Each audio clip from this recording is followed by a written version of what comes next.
여러분 반갑습니다. 반갑습니다. 오늘은 그 191페이지 한번 여러분 펴시기 바랍니다. 금강만야바라밀경 권상입니다. 권상인데 오늘부터 해서 시간이 날 때마다 금강경을 한 분씩이라도 이렇게 한번 공부해보는 그런 시간을 갖도록 하겠습니다. 마침 오늘이 원래 오늘은 아닙니다만은 돌아오는 5월 22일 날이 제 어머님 기일인데 항상 양력으로 5월 22일 날 이렇게 됩니다만은 앞당겨서 늘 일요일 날 이렇게 제를 지냈습니다. 그래서 이번에도 음력으로 오늘이 3월 30일이지만 땡겨서 이렇게 하는 걸로 하겠습니다. 제가 제사를 땡기니까 더러 많은 분들이 그래요. 어떻게 제사를 땡기냐 그런 얘기를 합니다만 어디까지나 제사는 추모제일 뿐입니다. 추모의 의미일 뿐이기 때문에 얼마든지 땡겨도 상관이 없어요. 좀 늦추지는 않지만 땡기는 건 아무 상관이 없습니다. 우린 요즘 100일, 돌, 생일, 회갑, 칠순 다 땡겨서 합니다. 일요일날 다 땡겨 하거든요. 그렇지 않으면 토요일을 땡겨서 하든가 어디 이렇게 무슨 회갑 기념으로 이렇게 여행을 보내드린다 하더라도 미리 땡겨서 하거나 그렇게 하거든요. 그런데 제사를 굳이 안 땡겨야 될 이유가 없는 겁니다. 그래서 저희 아버지는 돌아가신 지가 1990년에 돌아가셔서 올해가 25주기가 됩니다만 늘 7월 21일 전후해서 전후가 그때에 앞당겨서 항상 일요일마다 이렇게 지내왔습니다. 그런데 상관이 없습니다. 땡기면 아무 상관이 없습니다. 추모니까. 그래서 저희 어머니 여기서 제가 횟수로 10년을 모시고 살았는데 오늘 이제 11주기 추모제가 되는 그런 날입니다. 그래서 저희 어머니를 위하고 그리고 우리 전에 모셔진 모든 영감들을 위해서 금강경 오늘 첫 대목 한번 시작해 볼까 합니다. 191쪽 한번 같이 읽어보겠습니다. 법회인유문입니다. 총지비구 안 한다는 이와 같이 들었어라. 어느 때에 우리 스승 서가모니 부처님이 사유국의 제1가라는 기원정사 계실 때에 1250명의 비구대중과 함께 했네.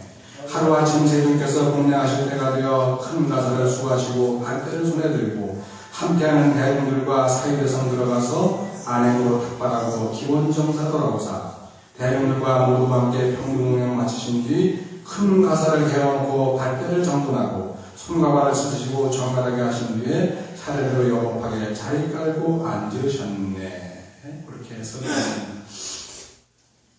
금강경이라고 하는 경전은 긴 경전은 아닙니다. 그러나 우리 불교계에서 금강경만큼 많이 알려진 그런 게 없을 정도로 아주 유명한 그런 경전인데요. 어제 저녁에는 제가 참여를 못하고 세계 가나선 무차대회라고 하는 아주 큰 법회를 이렇게 텔레비전 통해서 봤습니다. 근데 참 장엄스러웠습니다.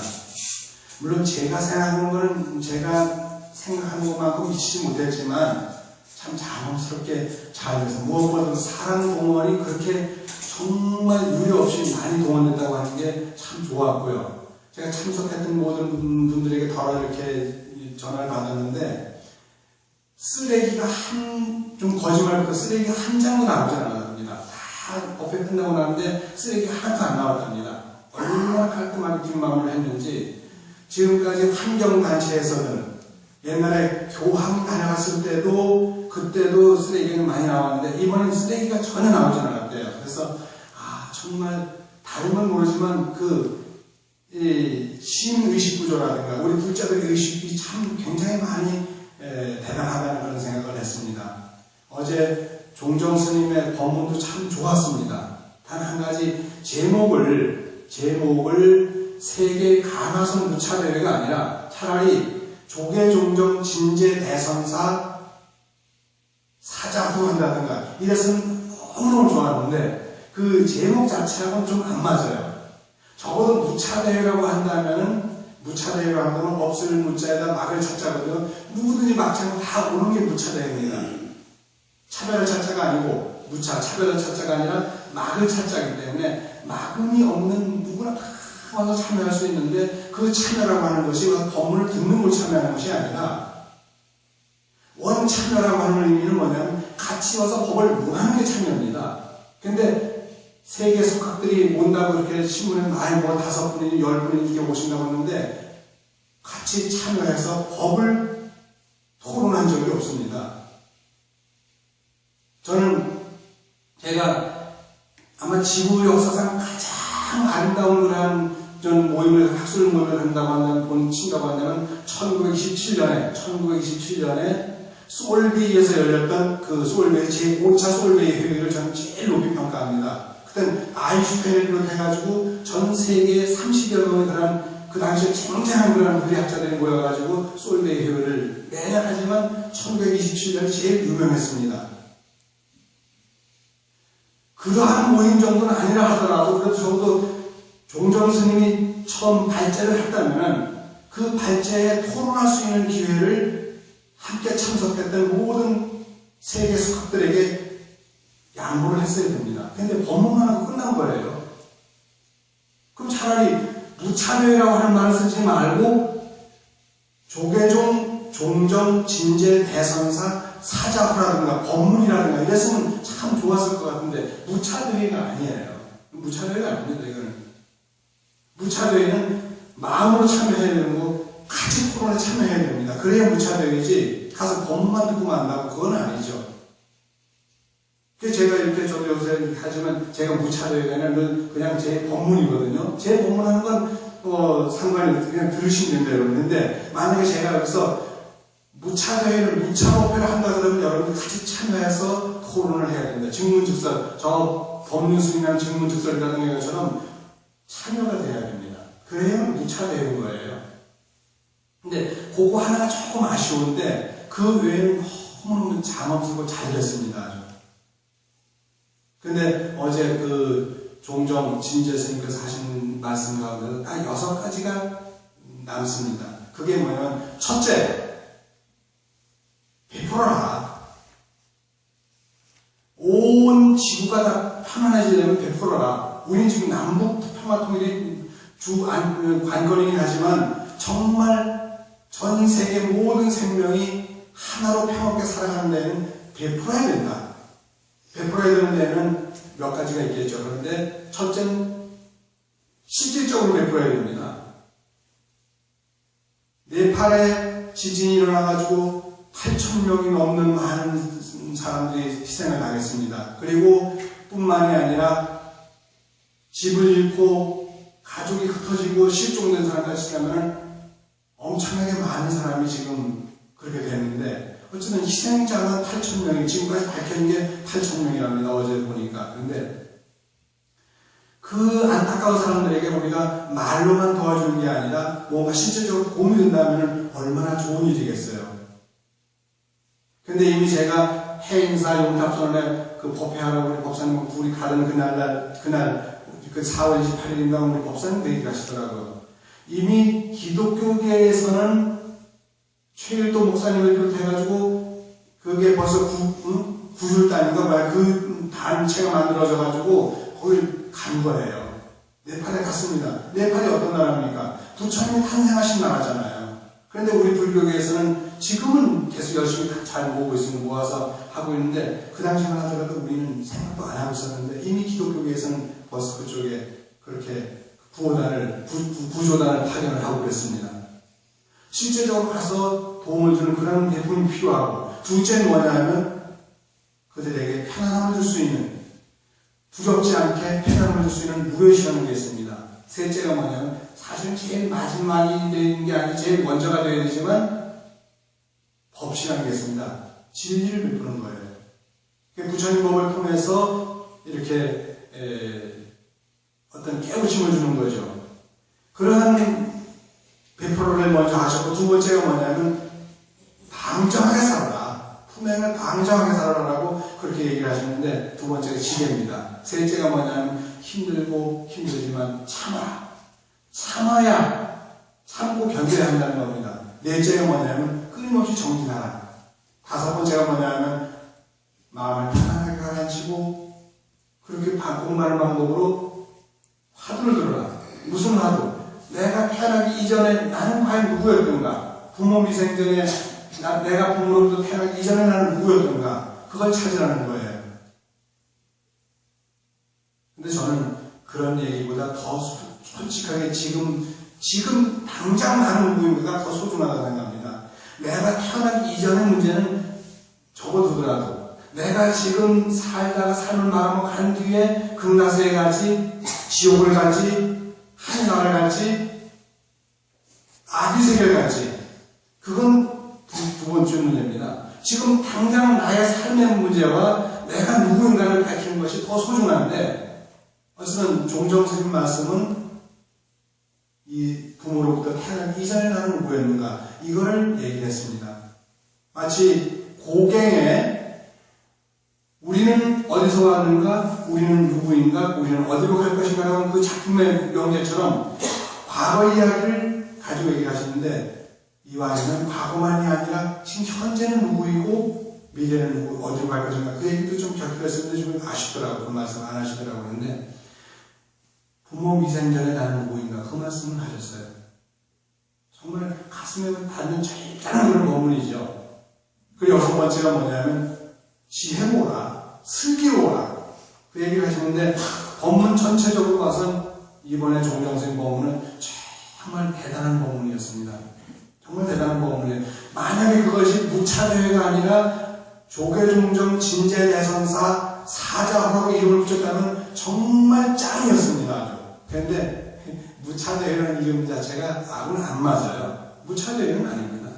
무차대회라면 누구나 걸림돌 다 오게 만들어야지.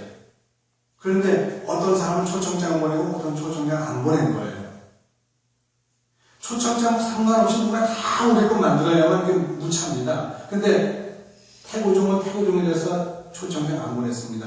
진각종은 진각종이라서 초청장 안 보냈어요. 다만 보냈는데 거기서 참석할 수 있나 없나 여부만 가려가지고 OX를 해서 답을 보내면 돼. 그런데 그런 거 없이 그냥 다 오라고 했어야 됐는데 그걸 OX를 해가지고 답을 보내라고 했으니까 물론 이제 그런 것도 필요한 게 왜 그러냐면 자리가 한정되어 있으니까 그럴 수밖에 없었을 거예요. 그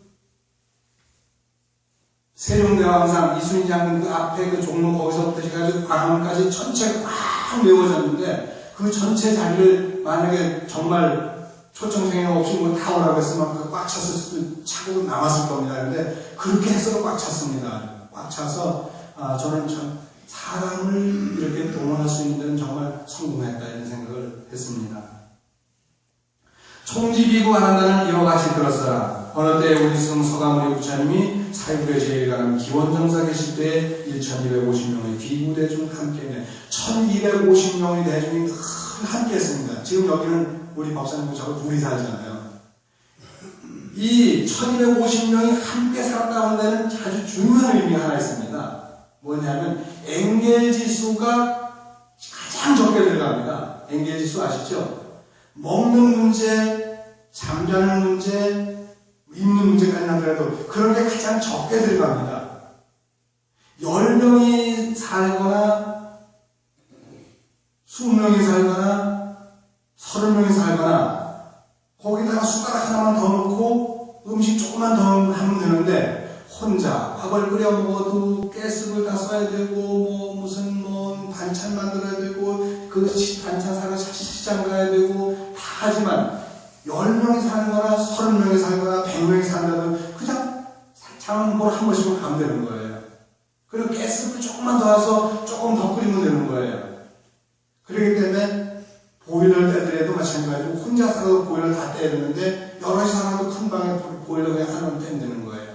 그래서 적어도 이렇게 여럿이 살 수 있는데 제일 첫 번째 이점이 뭐냐면 엔겔지수를 절약할 수 있다는 겁니다. 그리고 뭐냐면 깨달음이라고 하는 것은 단독이 없습니다. 단독이라고 하는 것은 없습니다. 그런데 이 재미있는 건 뭐냐면 여기에 나오는 수보리 존재가 단독자입니다. 키에로케브르처럼 단독자, 키에로케브르처럼 단독자예요. 홀로 있는 걸 너무너무 좋아했던 친구예요.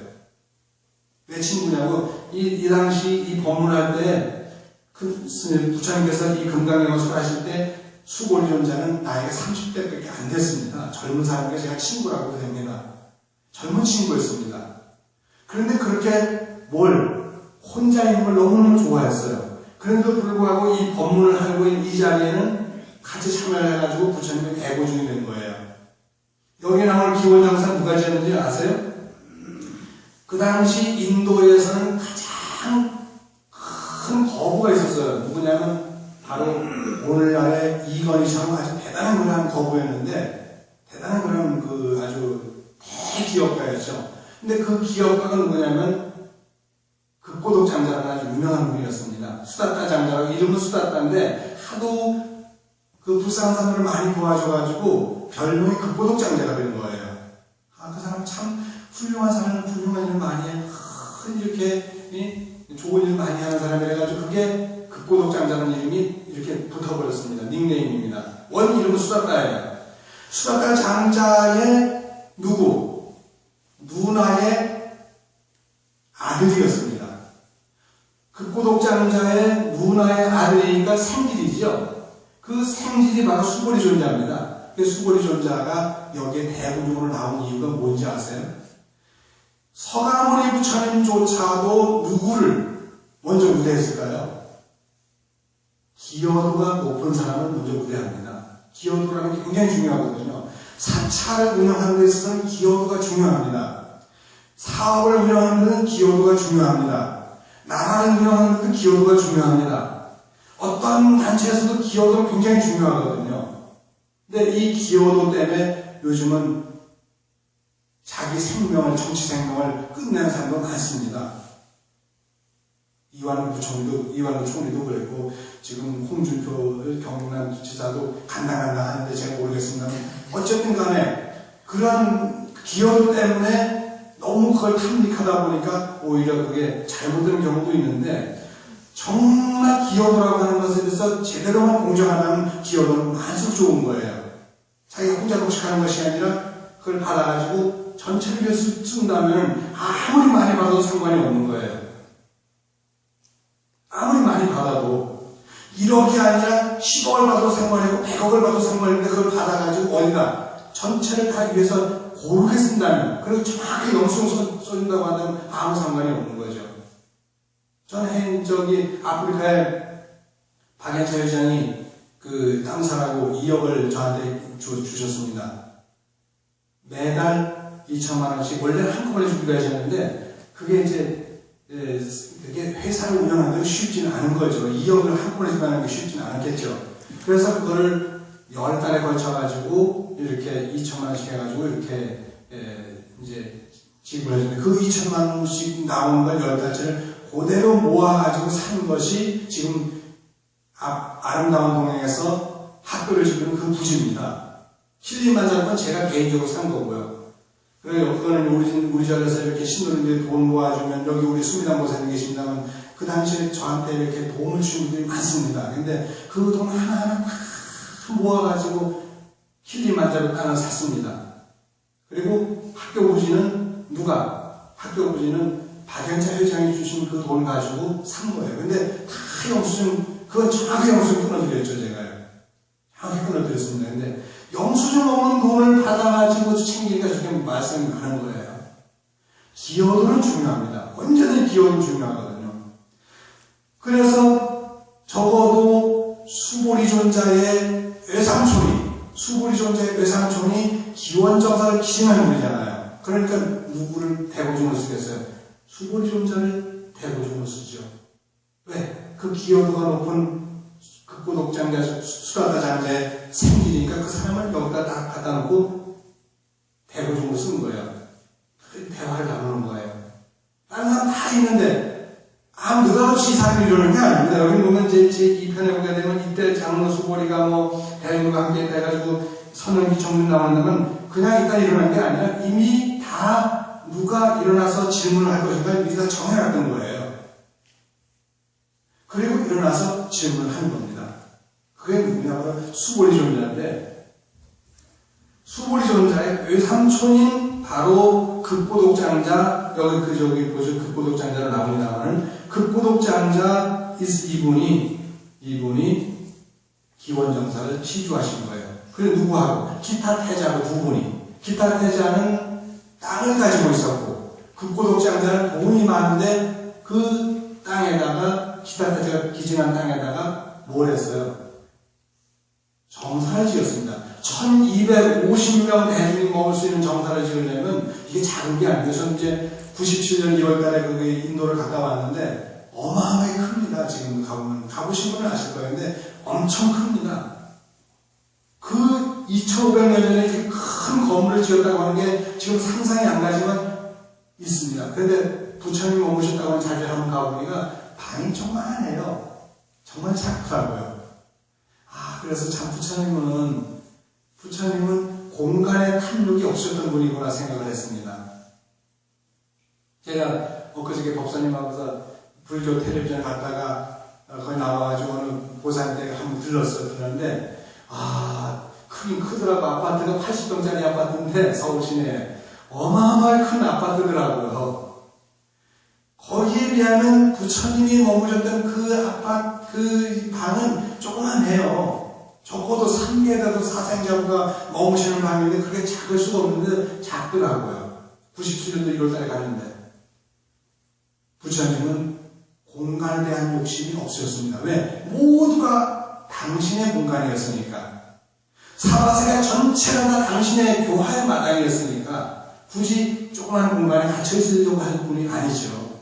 그냥 당신이 편안하게 그렇게 좀 쉬시긴 했지만 정말 방은 작더라고요.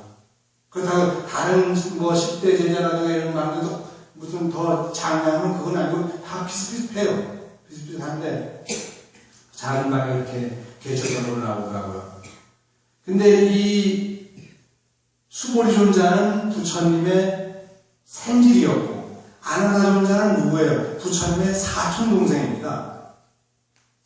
그러니까 이게 굉장히 중요한 얘기입니다. 총지비구 아난다는 이와 같은 총지비구 아난다가 부처님의 아들 야후라보다도 6살이 아래예요. 6살이 아래입니다. 아난다 존자는 부처님이 도를 깨닫는 그 해에 태어났습니다. 도를 깨닫고 났는데 소식이 들려왔어요. 부처님 도를 딱 깨닫는 소식이 들려왔어. 속가에서. 누가? 석가족들이 소식을 전해왔는데 당신의 동생이 당신의 굉장히 작은 아버지가 아들을 낳았는데 그 아들이 바로 아난다였습니다. 사촌 동생이죠. 그런데 이 아난다 존자가 나중에 20년쯤 돼가지고 절에 들어옵니다. 부처님한테 옵니다. 그러니까 부처님 도를 깨닫고 나서 한 20년 뒤가 되겠죠. 절에 들어와가지고 부처님께 조건을 내세웁니다. 부처님, 제가 조건이 있습니다. 무슨 조건이 뭔지 얘기해봐라 그랬어요. 부처님께 얘기해요. 부처님께서 지금까지 제가 못 들은 법문을, 제가 부처님을 도 깨달으시고 20년 동안 제가 듣지 못했지 않습니까? 20년 동안 제가 못 들은 법문을 부처님께서 저한테 다시 들려주시는 것이 조건입니다. 그러니까 어떻게 들려줘? 그래도 이놈은 보니까 부처님은 다 보니까 아시겠거든. 이놈은 완벽한 놈이거든 아주. 보니까 뭐 머리도 총명하고 뭘 딱 시켜보면 바로 알잖아요. 바로 압니다. 저도 우리 스님이 저를 알아주셨는데 부처님이 어떻게 알았는지를 몰라보시겠어요. 제 얘기 한번 할게요. 제가 1975년도 10월 달에 우리 큰 스님 고암 스님을 은사로 해가지고 제가 그 계를 받았습니다. 비로소 승려의 어떤 그 수에 들어가게 됐죠. 근데 제가 그때 양력 9월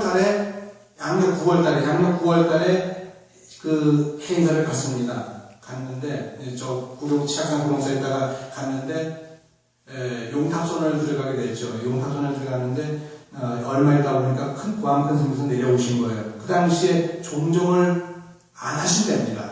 종정을 안 하실 때인데 종정을 물러나셨을 때인데 내려오셨어요. 그래서 인사를 드렸더니 너는 저기 우리 원주 학원때 이렇게 해가지고 계를 맡도록 해라 그러시더라고요. 당신의 상자가 가문인데 성스님이에요. 그 스님한테 상자가 되라 그래서 저도 참 뻔뻔스럽지. 제가 아무것도 별거 들어놓는 큰 스님한테 그랬습니다. 저는 오늘 큰 스님과 인연을 오늘 맺고 내일 인연이 닿는 날이 있어서 저는 큰 스님께 인연을 맺고 싶다 그랬어요. 그래서 스님 너무 좋아하시는 거예요. 왜냐면 그때 우리 스님께서 벌써 70대 후반을 바라보시는 연세였는데 제가 그러니까 너무 좋아하시더라고요. 그래서 제가 어쨌든 그랬습니다. 그랬더니 스님께서 가만히 계시다 말고 그러면 나중에 내 이름으로 이름 써내면 돼 이러시더라고요. 그래가지고 제가 고함스님 상주가 된 거예요. 근데 제가 처음부터 그런 말을 한 건 아니고 우리 스님을 모시는 김도명화 보살님이라고 제가 그때 해인사 들어가는 그 해에 그분이 회갑이었어요. 그런데 그 도명화 보살님이 진주 보살님이신데 그 보살님이 저한테 와가지고 그러더라고요. 행자님, 어떤 경우라도 한번 큰 스님 모르겠냐도 원주 스님한테 원주 스님 은사를 모시라고 할 거니까 그러면 절대 그렇게 하지 말고 큰 스님하고 인연 맺으라고 그래요. 그래서 그런 마음을 나도 갖고 있었는데 옆에 우군이 생긴 거예요. 그래가지고 말도 제대로 할 줄 모르는 제가 가가지고 큰 스님이 그런 얘기 정말 그 보살님 얘기 그대로 하시는 거야. 야, 나한테 나이도 많고 그러니까 원주를 은사를 모시도록 해라. 원주가 직책 이름이잖아요. 그 성욱 스님을 은사를 모시도록 해라. 그래서 아닙니다 스님, 큰 스님 저는 오늘 인연이 맺고 내일 큰 스님과 인연이 나이도 큰 스님과 인연을 맺고 싶다 그랬더니 너무 좋아하셔서 그래가지고 거기서 바로 스님께서 바로 그 자리에서 이름을 하나 지어주신데 발전자 슈유자 지어주시더라고요. 근데 저만 간 게 아니라 저하고 같이 갔던 그 스님인데 저보다 저를 먼저 들어왔어요. 그러는데 아니 거기만 실제 저는 제가 먼저 들어왔지만 용담소는 저보다 한 달 정도 먼저 들어온 정화라고 있었어요. 우리가 법사님도 알아요. 그런데 둘이 인사를 갔더니 거긴 정화라고 지어주고 발정자 화라자 저는 발정자 슈유자 지어주시더라고요. 그래서 그 이름을 받아가지고 나오는 나중에 스님께서 한 부르시더라고요. 갔더니 넌 한문은 좀 아냐? 그러시더라고요. 조금 했습니다. 그랬더니 나중에 용성어로 다 보여주시는 거예요. 용성어로 한문으로 된 겁니다. 그래서 용성어를 보여주면서 이거 한번 읽어서 나한테 한번 읽고 난 다음에 나한테 볼 수 있냐? 그러시더라고요. 근데 그거를 용성어를 일주일 만에 다 읽고서 그대로 한문으로 되어 있으니까 다 읽고서 가서 큰 스님께 다 해서 보여드리면서 쭉 이렇게 설명을 해드렸어요. 했더니 느닷없이 아무나 그냥 딱 짚으시는 거예요. 제가 한문밖에 안 읽었는데 딱 짚으면서 이건 어떻게 해석하지? 그러시더라고요. 그래서 제가 해석을 쫙 해드렸더니 제대로 했네? 그러시더라고요. 그때 스님께서 저를 알아보신 거예요. 말 몇 마디 해보고 알아보신 거예요. 그런데 서가모니 부처님이 아난가를 왜 몰라보셨겠어요? 그 삼계 대도사이신 서가모니 부처님께서 왜 아난가를 몰라보셨어요? 정말 총명한 사람을 알아보셨죠. 그러니까 얘가 꼭 있어야만 내 가르침이 영원히 이어지고 생각해가지고 얘한테 약속을 하신 거예요. 얘예요, 얘. 이때는 어렸을 때니까, 저보다 어렸을 때는 한참 어렸을 때입니다. 저보다 한 40년 이상 어렸을 때입니다. 아난다존자가. 얘한테 부처님께서 약속을 하셨죠. 그래, 내가 너한테 네가 못 들은 20년 동안의 모든 몸을 내가 다시 한번 너한테 이렇게 해줄게. 그렇게 해가지고 출가를 했습니다. 그래서 틈틈이 부처님 말씀을 따로 들은 거예요. 그 엄청난 암기력이 이렇게 금강경이라고 하는 그 위대한 경전을 비롯해가지고 84,000번분이 다 이렇게 해서 나온 겁니다. 그러니까 요 금강경 첫 귀절에도 이렇게 어마어마한 그런 말씀이기 때문에 만약에 이 땅에 이렇게 많은 불교가 있다 하더라도 그 당시에 부처님 당시에 아난다존자가 없었다면 부처님 말씀 전해지지 않았을 겁니다. 아무리 부처님 위대하다 하더라도 아나나 존재가 있었기 때문에 가능했던 거예요. 그리고 이 경전에 서해진 데가 어디냐? 바로 기원정사인데, 기원정사라고 하는 그 자리가 없었다고 한다면 부처님은 1250명 대중들을 함께 이렇게 이끌고 갈 수 있는 그런 게 없습니다. 어디나 주거지는 필요합니다. 사람 변에다가 임금 주자 쓰면 주인 주자 쓰가 되면 무슨 주자 그런지 아시죠? 주택공사할 때 주택입니다. 집주자 머무주자거든요. 사람이 어디에 머무냐? 사람이 머무는 집에 머무는데 집이 주인이에요? 사람이 주인이에요? 사람이 주인이기 때문에 모든 주택은 사람 인간에다가 머무쳐서가지고 그 주자가 그렇게 들어간 거예요. 그런데 우리는 오히려 집이 주인이 되고 사람이 객이 되는 경우가 많습니다. 그래서 사람이 주택 때문에 오히려 자기가 쫄딱 망해가지고 자살하고 그러거든요. 왜 사람이 집 때문에 자살을 해야 되는 거예요? 그래서 어제 종정스님 말씀에도 생명의 주인이 되어라. 내가 내 생명의 주인이 되어라. 아무리 우리가 뛰어나다 하더라도 질질 끌려가는 것이 아니라 자기 생명의 주인이 될 수 있다면 대단한 거죠. 정말 우리는 생명의 주인이 못 되고 주택의 주인이 못 되다 보니까 주택이 주인이 되고 내가 거기 소속되어 있는 데다 보니까 주택 담보로 해가지고 집이 넘어가 버리면 그걸 못 이겨가지고 자살을 하고 막 그러는 거예요. 그런데 항상 주택할 때 주자가 사람이 면에 머무주자라는 거 아시죠? 사람이 주인입니다. 떼어놓으면 사람이 주인인 거예요.